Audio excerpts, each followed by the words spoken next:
Mark's News Headlines. মার্কিন president নির্বাচনে vote গ্রহণের পর চলছে ফল ঘোষণা। ইতিহাসের সবচেয়ে বিতর্কিত নোংরা প্রচারণার পর যুক্তরাষ্ট্রের প্রেসিডেন্ট নির্বাচনে শেষ পর্যন্ত বাজিমাত করতে যাচ্ছেন ডোনাল্ড ট্রাম্প।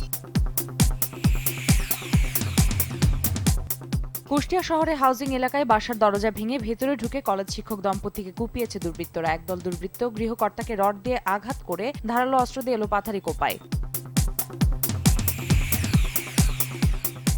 প্রধানমন্ত্রী শেখ হাসিনা আশা করছেন উন্নয়নের ধারা অব্যাহত রাখতে 2019 সালের নির্বাচনে জনগণ আবারও আওয়ামী লীগকে বিজয়ী করবে। টুঙ্গিপাড়ায় দলের কার্যনির্বাহী সংসদ ও উপদেষ্টা পরিষদের যৌথ সভায় আশা জানান তিনি। স্বরাষ্ট্রমন্ত্রী আসাদুজ্জামান খান কামাল জানিয়েছেন, হিন্দু সম্প্রদায়ের বাড়িঘর ও মন্দিরে হামলাকারীরা ছাড় পাবে না। ব্রাহ্মণবাড়িয়ায় হিন্দু সম্প্রদায়ের বাড়িঘর ও মন্দিরে হামলার ঘটনাস্থল পরিদর্শন শেষে তিনি একথা জানান। সোহরাওয়ার্দী উদ্যান ছাড়া অন্য কোনো জায়গায় সমাবেশ করবে না বিএনপি। 27টি শর্তে রাজধানীর ইঞ্জিনিয়ার্স ইনস্টিটিউশনে সমাবেশ করার অনুমতি দেওয়ার পর তাৎক্ষণিক প্রতিক্রিয়ায় দলের এই সিদ্ধান্তের কথা জানানো হয়। রাজধানী সূত্রাপুরে একটি হত্যা মামলায় গ্রেপ্তারের পর বিনা বিচারে 16 বছর কারাবন্দী মোহাম্মদ শিপন অবশেষে জামিন পেয়েছেন। বিজিএমইএর বহুতল ভবন ভেঙে ফেলা সংক্রান্ত আপিল বিভাগের পূর্ণাঙ্গ রায় প্রকাশ।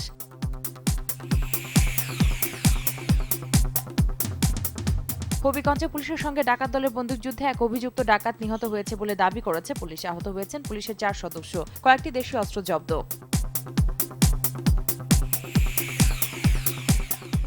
সীমানা জটিলতায় তৃতীয়বারের মতো আটকে গেল মেহেরপুর পৌরসভা নির্বাচন। বারবার তফসিল স্থগিতের পেছনে বর্তমান মেয়রের হাত আছে বলে অভিযোগ প্রার্থীদের। দ্রুত নির্বাচন দেওয়া না হলে আন্দোলনের হুঁশিয়ারি।